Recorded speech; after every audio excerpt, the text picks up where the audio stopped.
Toskel Wakirini. Toskel Wakirini. Yeah. That's it. Hello everyone and welcome to Toskel Community Podcast Studio. Today with me in the studio is a visionary behind a mighty dream in person of... Yeah, hello.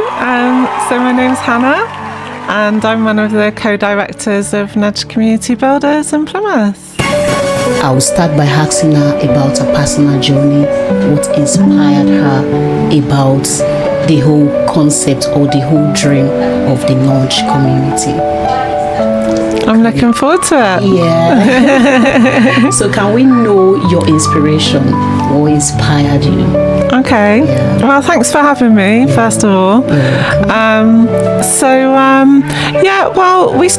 Wendy and I started Nudge after volunteering. So we're both local in the area and we were on the residence group and we were a bit stuck, had no money or people weren't really coming to meetings. So we decided to take some scrap and some food out on the street and just to start chatting to people. And what happened was all sorts of different conversations started to happen and it led to doing a little street party on Neswick Street, just at the back here. And then after that, we had a meeting to sort of talk about how it went. And the police said, next time you should close Union Street. And a year later, we did close Union Street and we had a street party.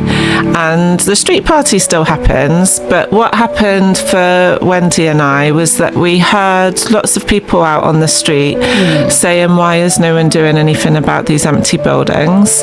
And talking about the impact that the buildings have on their everyday life. An empty building gives permission for antisocial behaviour. It kind of shows that no one cares, all of those sorts of things. And so we slowly started to just kind of go, well, why are these buildings standing empty? What's going on? We brought Union Corner back into use, and then from that we set up Nudge to buy buildings and bring them back into use.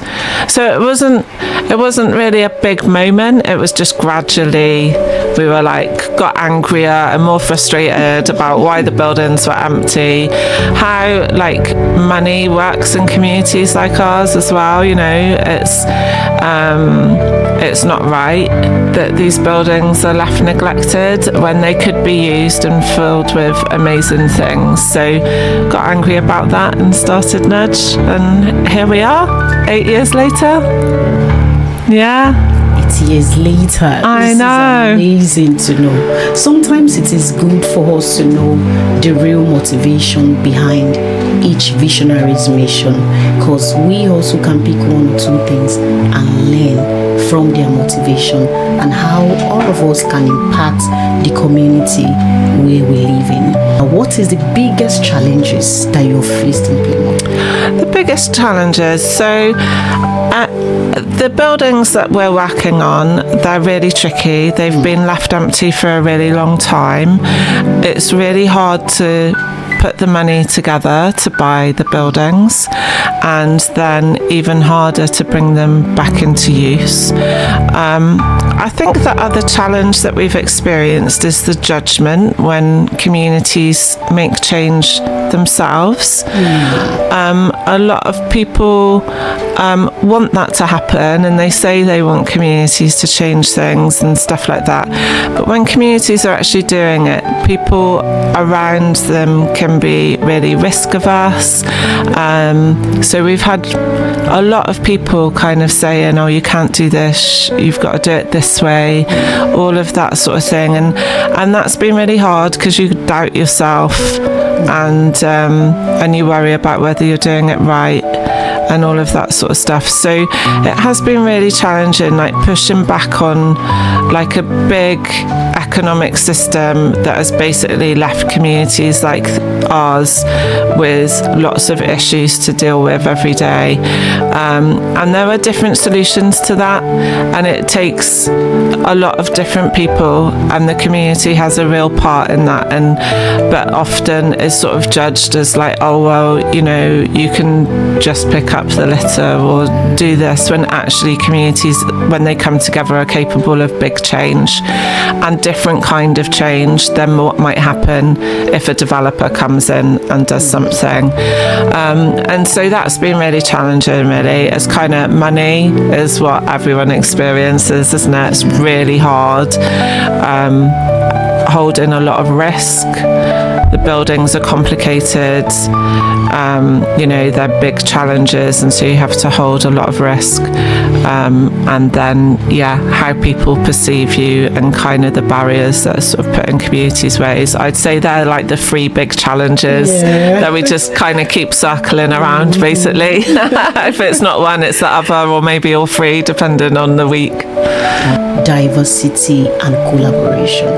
How you've been able to be more diverse in accepting other tribes, other community aside from the British. Yeah, I think that's really important for me. So it's really, there's lots of people involved in Nudge, but I think deep in our values is around how you create spaces that include lots of people. And when we first started Union Corner, our first building, that was one of the things we learned, was to be really confident at holding empty space. It's not always about the person that's most able to come in and use a space or has the most money or the most resources. They're not necessarily the people that are going to make the most impact or be what the community needs. And so for us, when we fill spaces, it's not about first come, first served. It's about spotting what are the community saying that they need and want, who are the people doing interesting things that just need a chance, and then how can we create spaces for that to come together. And for us, it's really about that mix, because by having diverse people in our buildings, they bump into each other, they start working together and things like that, like you're experiencing since moving in here. You get to know a whole mixture of people. It's tricky because there's lots of different needs and personalities and all of that sort of thing. So you have to, Wendy, my co-director, talks about being baggy and kind of holding a space to allow for those different experiences and those different opinions, but actually holding a space where it feels safe for all of that to surface and to be held in a way where we can kind of address those challenges together. So it hasn't always been plain sailing, but we've got much better at how we create spaces that are welcoming for lots of different people. We're so happy to hear that, because we know that a safe community is where everybody feel that sense of belonging. Yeah. And for Toskel community personally, we can say that we're having that same feeling here. When we got here, everyone is so welcoming, and it gives more room for collaboration. Yeah. We have other businesses that are like yours or have similar impact that you can collaborate and gain from each other. So I would say a very big thank you to the Nudge community for allowing Toskel Community Podcast Studio in this same building. This building that we are in, this podcast is situated in one of the Nudge's building, one of the buildings that they have renovated and made it home for people like us and other businesses that are here. So I would like to say a very big thank you to the visionary behind the Nudge Community. Oh, you're really welcome. Thank you so much for having us, and thank you for coming. Well, you're bringing lots of lovely things into the space as well, as does everyone when they come in. So it's creating the conditions for that to happen, isn't it? Where people can build trust. They can fall out about where furniture is or who's tidy and who's not, but that actually it's held in a way where everyone can kind of use the spaces that they need. So yeah, I'm really pleased that we were able to find you a space. Thank you so and much. loving the energy that you're bringing to the space as well. Thank you so much. What sorts of advice would you like to give, let's say, people watching the people watching this podcast, either a business owner, a visionary, or anyone that is interested in contributing to the community, or whoever that is already working in that community line, or anything that is bringing one or two people together in peace? What sort of advice would you like to give them? Oh, I don't know. I mean, I guess for someone that wants to work in communities, I would say just start. So quite often people have big ideas and they become so big that nothing really happens. And so when I was saying about starting with like a bag of food and some scrap, and now we have 5 buildings on the street, we'd never imagine that journey. But if we hadn't started with that, if we'd started by saying, oh, we're going to own 5 buildings, we'd probably still be trying to plan and trying to work it out.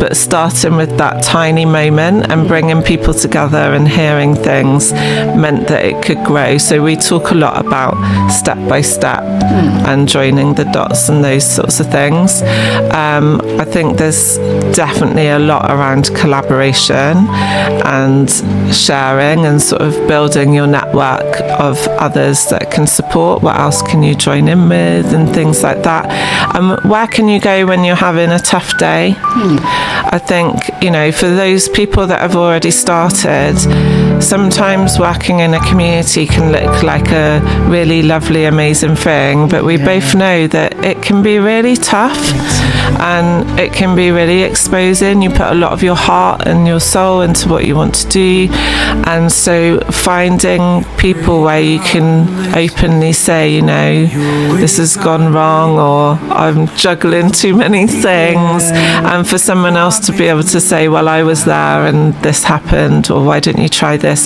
So finding that network, I think, is really important. But above all, being brave. There's a lot of people who put barriers up for communities to do things, and so holding your values and being brave and doing the thing that you believe in is right. The times where things have gone wrong for us is where we've moved away from that, and we've been told by an advisor or a funder or something like that, you have to do it this way, and we've started to kind of work in a way that doesn't feel right, and we've had to pull it back to actually, this is what we care about, this is what we believe in, this is how we so it's kind of holding that sort of focus on what you want to do. Bit of a jumble there. Thank you so much for coming on today's episode.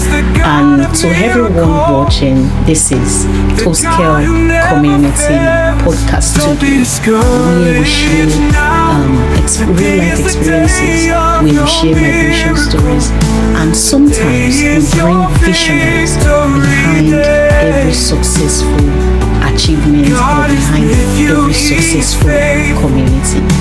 Today, like I've introduced Hannah, who is a co-founder of the Nudge Community Builders in Plymouth. If you want any or more information concerning what the Nudge Community Builders does, go on their website. It will be on the comment section below. Thank you so much for watching. Bye, and see you in the next episode. Bye, guys. Bye. Don't be discouraged now. Today is the day of your miracle. Today is your victory day. God is with you, He is faithful. His promise over the earth, sea and the sky.